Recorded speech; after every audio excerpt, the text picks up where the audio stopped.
Last time हम लोगों ने स्टेशनरी वेव के बारे में पढ़ा था कि जब भी कोई दो वेव्स एक ही लाइन के ऊपर ऑपोजिट डायरेक्शन में मूव करती हैं तो वो आपस में मिलकर स्टेशनरी वेव्स बनाती हैं। हम लोगों ने जब लास्ट टाइम एक्सपेरिमेंट किया था तो हम लोगों ने दोनों एंड्स को फिक्स कर दिया था सम रॉड्स के साथ। हम लोगों ने नायलॉन का थ्रेड इस्तेमाल किया था या हम लोग कह रहे थे कि हम लोगों ने रबर बैंड इस्तेमाल किया। उसे उसके उसके दोनों जो पॉइंट्स थे उन्हें हम लोगों ने दो फिक्स पॉइंट के साथ कनेक्ट कर दिया था। लेकिन अगर हम इस तरह से करें कि हमारे पास एक ऐसा पाइप हो जिसके दोनों एंड्स बिल्कुल ओपन हो, यानी कि कैसा पाइप जो दोनों तरफ से बिल्कुल ओपन हो, इस तरह से एक पाइप हो, इसका ये एंड भी ओपन हो और ये एंड भी ओपन हो और इसके अंदर से साउंड वेव्स गुजर रही हो, तो आपको मालूम है कि साउंड वेव्स में एक कंप्रेशन होगा और एक रेयरप्रेशन। मान लीजिए कि जो साउंड वेव्स हैं या कोई भी वेव्स हैं वो इस तरह से रिएक्ट कर रही हैं अंदर आपस में, इस तरह से उनमें इंटरफेरेंस हो रहा है, इस तरह से वो आपस में गुजर रही हैं, एक दूसरे के साथ अमल कर रही हैं कि स्टेशनरी वेव्स बना रही हैं। तो इस सिचुएशन में जो स्टेशनरी वेव्स बनाएंगी वो इस तरह से बनाएंगी कि एक वेव का ये इस पार्ट इस तरफ आएगा और दूसरी वेव का इस तरफ ये पार्ट आएगा। यानी कि अगर एक वेव एक दोनों पाइप के एंड खुले हुए हों और उसमें से वेव्स आपस में से गुजर रही हों और वो स्टेशनरी वेव का फिनोमेना शो करें और पाइप के दोनों एंड जो है ओपन हो, यानी इसके दोनों जो मुंह है वो खुले हुए हो, कहीं से भी पाइप जो है वो बंद ना हो, तो इस वाले पार्ट पे हमारे पास जो है वो नोड बन जाता है। और जो पार्ट, चूंकि हमें मालूम है कि जहाँ पर मीडियम्स के पार्टिकल बिल्कुल स्टेशनरी हालत में होते हैं या उनकी एम्पलीट्यूड बहुत ही कम हो जिन पार्टिकल्स का, हम उन्हें जो है नोड्स कंसिडर करते हैं और इसे हम लोग कैपिटल एन से रिप्रेजेंट करते हैं। लास्ट वीडियो में हम लोग इस पे बात कर चुके हैं कि हम इसे कैपिटल एन से रिप्रेजेंट करते हैं। और वो पार्ट जहाँ पर मीडियम्स के पार्टिकल्स की मोशन जो है वो काफ़ी रैपिड हो और उनका एम्पलीट्यूड भी ज़्यादा हो, तो उन पार्ट्स को हम लोग कहते हैं कि ये वाला जो हिस्सा है इसे हम लोग एंटी नोड कहते हैं। ये एंटी नोड्स हैं और इसे हम लोग कैपिटल ए से रिप्रेजेंट करते हैं। अब देखा जाए तो इस सिचुएशन में जब पाइप के दोनों एंड ओपन थे, हमारी दो वेव्स इसमें से गुजर रही हैं और आपस में इस तरह से वो स्टेशनरी वेव्स बनाती हैं, स्टेशनरी वेव का फिनोमेना शो करती हैं। तो ये वाला जो पार्ट है हमारा, इसे थोड़ी सी डिफरेंट मार्कर से रिप्रेजेंट करना चाहिए, जैसे कि ये वाला पार्ट हमारा और ये वाला, ये दोनों हमारे एंटी नोड हैं और ये दरमियान वाला हिस्सा जो है हमारा नोड है। अब देखा जाए तो ये तकरीबन कुछ इस तरह की शेप हो सकती है। इसको अगर इस तरह से हो सकता है कि ये सिर्फ एक ही लूप बनाओ, क्योंकि लूप का आधा हिस्सा इधर है और आधा हिस्सा इधर है, मतलब कि ये आपस में मिलके सिर्फ एक लूप बना रहे हैं। यानी कि इस चीज़ की जो वेवलेंथ है, वो जो पूरी इस स्टेशनरी वेव की लेंथ है, उसे हम ये कह सकते हैं कि ये λ/2 है, क्योंकि इसमें जो है वो दो लूप्स नहीं बनके बल्कि ये एक ही लूप के दो हिस्से हैं, आधा हिस्सा इस तरफ आ गया और आधा हिस्सा इस तरफ आ गया। यानी कि इस तरह से कहना चाहिए कि इस सिचुएशन में जब पाइप के दोनों एंड ओपन हो और स्टेशनरी वेव्स प्रोड्यूस हो इनिशियल स्टेट पे, इनिशियल कंडीशन में, तो वहां पर सिर्फ एक लूप बनता है और लूप का आधा हिस्सा इस नोड से इस जानिब होता है और आधा हिस्सा लेफ्ट की तरफ होता है। तो ये कम्प्लीटली एक लूप बनता है, दो लूप नहीं, जिसकी वजह से हम लोग जो लैम्डा है, जो वेवलेंथ है, उसे λ/2 कंसिडर करते हैं। और इस सिचुएशन में भी अगर हम लोगों को स्पीड या वेलोसिटी फाइंड आउट फ्रीक्वेंसी निकालनी हो तो इसे भी हम लोग इसी रिलेशनशिप से निकालेंगे, v = f लैम्डा से। जैसे कि लास्ट वीडियो में हम लोगों ने स्टेशनरी वेव्स के बारे में पढ़ा था, ये भी स्टेशनरी वेव्स ही हैं, लेकिन अब हम डिफरेंट कंडीशन में स्टेशनरी वेव्स को प्रोड्यूस करके देख रहे हैं कि आया कि डिफरेंट कंडीशन, जैसे कि पाइप के दोनों एंड ओपन रखने से या एक एंड क्लोज कर देने से स्टेशनरी वेव्स किस तरह की प्रोड्यूस होती हैं। इस सिचुएशन ए में, इसी सिचुएशन ए का नाम दे देते हैं, इस सिचुएशन ए में हम लोगों ने पाइप जो लिया है उसके दोनों एंड्स ओपन रखे हैं और हमारे पास जो वेव आई है, जो स्टेशनरी वेव्स बनी हैं, उनमें एक ही लूप बनता है, लेकिन वो लूप इस तरीके से बनता है कि लूप का आधा हिस्सा इस नोड से राइट पर आ जाता है और आधा हिस्सा लेफ्ट पर आ जाता है। अगर मुझे अब फ्रीक्वेंसी मालूम करनी हो, इस फ्रीक्वेंसी को मैं f1 कह सकती हूँ, पहले लूप की फ्रीक्वेंसी, तो ये v/λ आ जाएगी। और लैम्डा हमें मालूम है कि अगर इस सिचुएशन से मैं लैम्डा निकालूं तो ये 2 उधर जाके मल्टीप्लाई हो जाएगा, तो ये 2l आ जाएगी। यानी कि इस सिचुएशन में भी जो लैम्डा है वो v/2l है। यानी कि हमारी जो इनिशियल या फंडामेंटल फ्रीक्वेंसी है, इस सिचुएशन में भी जब पाइप के बोथ हैंड ओपन हो तो हम उसे v/2l ले सकते हैं, जिस तरह से हम लोगों ने पहले नायलॉन थ्रेड में स्टेशनरी वेव्स प्रोड्यूस करके देखा था। बिल्कुल उसी तरह सिमिलरली यहाँ पर भी v/2l ही हमारी इनिशियल या फंडामेंटल फ्रीक्वेंसी आती है। इस सिचुएशन में तो हमारे पास ये था कि हमारा जो एंटी नोड है वो दोनों एंड्स में बनते हैं, लेकिन अगर ऐसी सिचुएशन हो कि पाइप के अंदर अगर पाइप के बोथ हैंड ओपन है, ये हमारा वही वाला पाइप है, इसके बोथ हैंड यहाँ पर भी हम लोग ओपन रखते हैं। मैं इसे ठीक बनाने की कोशिश कर रही हूँ। इस तरह से हमारा ये पाइप है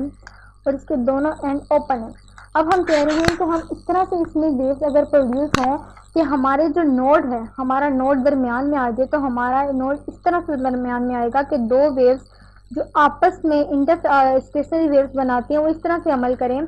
कि जब इस पाइप में से गुजरे तो दरमियान में वो आके नोड बना दे, एंटी नोड बना दे। ये हमारा एंटी नोड बन गया मिडल के अंदर, जिसे हम ए से रिप्रेजेंट करते हैं। और ये दोनों साइड्स पे हम लोगों के जो है, यहाँ पर भी एंटी नोड, यहाँ पर भी एंटी नोड, और ये जो चीज़ है हमारी, ये हमारे जो है नोड्स बन गए, ये हमारे नोड्स आ गए,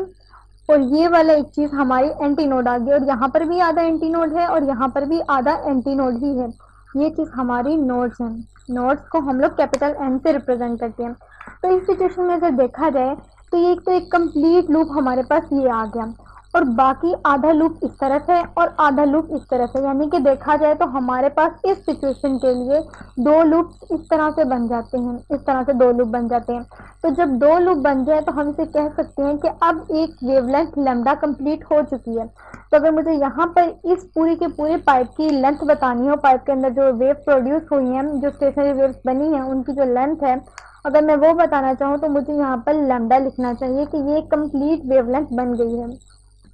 अब चूंकि इस सिचुएशन में हमारे पास दो लूप आ गए, तो अगर मुझे इन दो लूप्स के लिए फ्रीक्वेंसी चाहिए तो मुझे F2 लिखना चाहिए, और F2 जो है वो V डिवाइडेड बाय लैम्डा है। इस सिचुएशन में जो हमारा लैम्डा है वो L है, यानी कि हम लोगों को V यानी speed of the wave divided by L लिखना चाहिए। और यहाँ पर भी हम बिल्कुल पहले वाला तरीका कर सकते हैं, जिस तरह से हम लोगों ने लास्ट वीडियो में कहा था कि अगर मैथ्स में किसी चीज़ को मल्टीप्लाई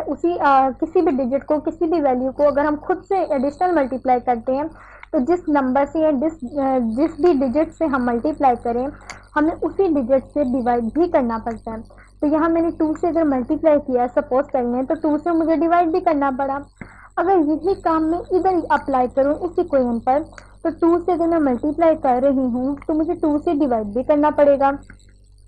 तो ये ले हम लोग 2 से डिवाइड भी कर देते हैं और मल्टीप्लाई भी। और अगर मैं थोड़ा सा एडिशनल काम इस तरीके से करूँ कि सिर्फ इस 2 को मैं बाहर रख लूँ और v डिवाइडेड बाई 2l को अंदर की जानिब कर दूँ, तो ये हमारे पास तो इनिशियल या फंडामेंटल फ्रीक्वेंसी बन जाती है। तो मैं यहाँ पर 2 के बाद इस पूरी के पूरी इक्वेशन की जगह, इस पूरे के पूरे जो फैक्टर है इसकी जगह F1 लिख सकती हूँ। इसमें लिखने में भी कोई हर्ज नहीं है, मैं इसे यहाँ लिख सकती हूँ, बल्कि हमें ऐसा ही लिखना चाहिए कि अब जो हमारी F2 है वो 2 टाइम्स F1 के इक्वल आ जाएगी। तो देखा जाए तो सारा का सारा प्रोसीजर बिल्कुल पहले की तरह है जैसे हम लोगों ने स्टेशनरी वेव्स को प्रोड्यूस किया था, बस उस सिचुएशन में हम लोगों ने उसके बोथ हैंड को जो है कनेक्ट कर दिया था, फिक्स कर दिया था। लेकिन इस सिचुएशन में हम लोगों ने जिस पाइप के अंदर इसे प्रोड्यूस किया है उस पाइप के दोनों एंड्स को हम लोगों ने कंडीशन अप्लाई करके ओपन ही रखा है, उससे किसी भी चीज़ से क्लोज नहीं किया। इसी तरह से आपको ऐसी सिचुएशन आ जाए कि हमारे इस पाइप में जिसके दोनों एंड ओपन हैं, यहाँ पर एक नोड मिडल में बनने के, एक एंटी नोड मिडल में बनने के बजाय 2 एंटी नोड मिडल में ही बन जाए इस तरह से। क्योंकि ये हमारा वो पाइप है जिसके बोथ हैंड ओपन हैं और ये वो पाइप है। इसमें अगर वेव इस तरह से प्रोड्यूस हों कि दरमियान में 2 लूप बने, यानी कि मैं इस तरह से कहना चाह रही हूँ, इस तरीके से यहाँ पर भी इस तरह से हो कि 2 लूप। अब देखा जाए तो 2 एंटी नोड जो हैं ये और ये हमारे पास 2 एंटी नोड हैं, एंटी नोड ये हमारे पास दरमियान में बन गए, और साइडों पर भी हमारे पास एंटी नोड है। साइड पर तो बन ही जाते हैं, लेकिन हम लोगों ने कंडीशन ये रखी कि वेव्स अगर इस तरह से प्रोड्यूस हो, हम ये देखना चाहते हैं कि भाई अगर दरमियान में 2 एंटी नोड आ जाए तो क्या फ्रीक्वेंसी बनती है, तो किस तरह से हम लोग उसकी फ्रीक्वेंसी मालूम कर सकते हैं। अब इस सिचुएशन में देखा जाए तो हमारे पास एक ये नोड निकल आता है, एक नोड ये और एक नोड ये, यानी कि मुझे ये कहना चाहिए कि इस सिचुएशन में जो है मेरे पास ये 3 के 3 नोड हैं। इन्हें मुझे ये कहना चाहिए कि ये मेरे पास अब नोड हैं, ये 3 नोड हैं जिसे हम कैपिटल एन से रिप्रेजेंट करते हैं, और ये चीज़ भी मेरी एंटी नोड है, ये चीज़ भी एंटी नोड है और ये चीज़ भी एंटी नोड है। और यहाँ पर सिमिलरली ये जो साइड पे है ये भी एक एंटी नोड है, क्योंकि यहाँ पर मीडियम्स के जो पार्टिकल हैं उनका एम्पलीट्यूड काफ़ी ज़्यादा है। अब इस सिचुएशन में अगर वेवलेंथ की बात की जाए तो ये जहाँ पर दो लूप्स कंप्लीट है उससे तो हमें कंफ्यूजन नहीं होना चाहिए, क्योंकि जहाँ पर दो लूप्स होते हैं इसका मतलब है वहाँ पे एक कंप्लीट वेवलेंथ लैम्डा कंप्लीट हो गई। लेकिन अब मसला इस चीज़ का है कि आधा लूप इस जानिब है और आधा लूप इस जानिब, यानी कि ये आधा और आधा आपस में मिलके एक लूप बना देता है। इस तरह से मैं कह सकती हूँ कि दो लूप तो पहले ही थे, यानी कि दो लूप इस तरह से पहले थे और अब एक तीसरा लूप भी बन गया। तो अब हमारी जो वेवलेंथ है यहाँ तक ये लैम्डा हो जाती थी, साथ अब मुझे 0.5 लैम्डा भी ऐड करना पड़ा। तो मैं इसे इस तरह से कह सकती हूँ कि अब जो वेवलेंथ है वो 3 लैम्डा बाई 2 या 1.5 लैम्डा हो गई है। तो अगर अब मुझे इनकी फ्रीक्वेंसी मालूम करनी हो तो अब चूंकि लूप जो है वो 3 है, तो मुझे ये कहना चाहिए कि मुझे अब f3 मालूम करनी है। f3 यानी कि तीसरे लूप 3 लूप की फ्रीक्वेंसी, तो उसे भी मैं v डिवाइडेड बाय लैम्डा से फाइंड आउट कर सकती हूँ, क्योंकि मेजर फार्मूला जो है जिससे हम निकालते हैं वो v is equals to F lambda है। और अगर हम लोगों को f3 मालूम करनी है तो मुझे v डिवाइडेड बाय लैम्डा कर देना चाहिए। अब इस सिचुएशन में जो हमारा लैम्डा है, क्योंकि ये लैम्डा अब हमारी जो लेंथ है इस पाइप के अंदर जो पूरी की पूरी वेव की लेंथ है वेव की वो 3 लैम्डा बाई 2 है। और अगर मुझे सिर्फ लैम्डा चाहिए तो मैं 2 से l को मल्टीप्लाई करूंगी डिवाइडेड बाई 3, और इस चीज़ को मुझे यहाँ पर पुट कर देना चाहिए इस इक्वेशन के अंदर, इस इक्वेशन ए के अंदर। तो इस तरह से करने से होता ये है कि हमारे पास f3 तो एज इट इज ही आ जाता है v divided by 2l divided by 3। और जब ये 3 है तो इस 3 को यहाँ पर जब ये डिवाइड हो रहा है तो इसे ऊपर लेके जाएं तो ये v के साथ मल्टीप्लाई हो जाता है, मैथ्स का रूल है। तो 3 जब ऊपर आया तो v डिवाइडेड बाई 2l हो गया। अगर मैं इसे इस तरह से लिखूं कि 3 को बाहर ले आऊं इस तरह से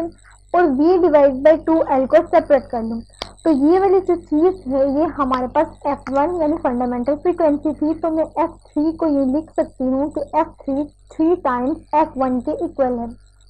तो देखा जाए तो इस सिचुएशन में भी बिल्कुल फ्रीक्वेंसीज वैसे ही आ रही हैं जैसे कि हमारे पास दोनों एंड फिक्स करके आई थी, वो भी फ्रीक्वेंसी जो है इसी तरह से निकली थी। अगर मैं कहूँ कि मुझे f3 की बजाय अगर fn चाहिए तो वो n टाइम f1 हो जाएगा। यानी कि हम यूँ कह सकते हैं कि हमारी फ्रीक्वेंसी कोई भी फ्रीक्वेंसी मालूम करनी हो, f4 की मालूम करनी हो, 5 लूप आ जाए 5 लूप की फ्रीक्वेंसी मालूम करनी हो तो वो 5 टाइम फंडामेंटल फ्रीक्वेंसी के इक्वल हो जाता है। तो इस तरह से हम ये अक्सर कर सकते हैं कि हमारे अगर दोनों एंड्स किसी भी चीज़ के दोनों एंड्स फिक्स हों, वेव के जहाँ से वेव प्रोड्यूस हो रही हैं उसके बोथ एंड जो है वो फिक्स हों, तब भी वेव वैसे ही प्रोड्यूस होंगी जैसे कि किसी ऐसी जगह पे प्रोड्यूस हो जिसके बोथ एंड ओपन हो। जैसे कि इस पाइप की बात कर ली जाए तो इसके बोथ एंड ओपन थे, तो यहाँ पर भी बिल्कुल वैसी ही वेव प्रोड्यूस हुई जैसे कि यहाँ पर प्रोड्यूस हुई जब हम लोगों ने वेव के जो दोनों एंड्स हैं उन्हें फिक्स कर दिया जिसके जरिए वो प्रोड्यूस की जा रही थी। तो दोनों सिचुएशन में जो फ्रीक्वेंसीज हैं लूप्स की वो सेम रहती हैं। तो इस तरह से हम स्टेशनरी वेव की किसी भी सिचुएशन में कि वो इस तरीके से अगर सिचुएशन रख दी जाए, बोथ एंड ओपन कर दिए जाए या फिक्स कर दिए जाए या एक एंड ओपन कर दिया जाए, तो हम किस तरीके से फ्रीक्वेंसी को निकाल सकते हैं।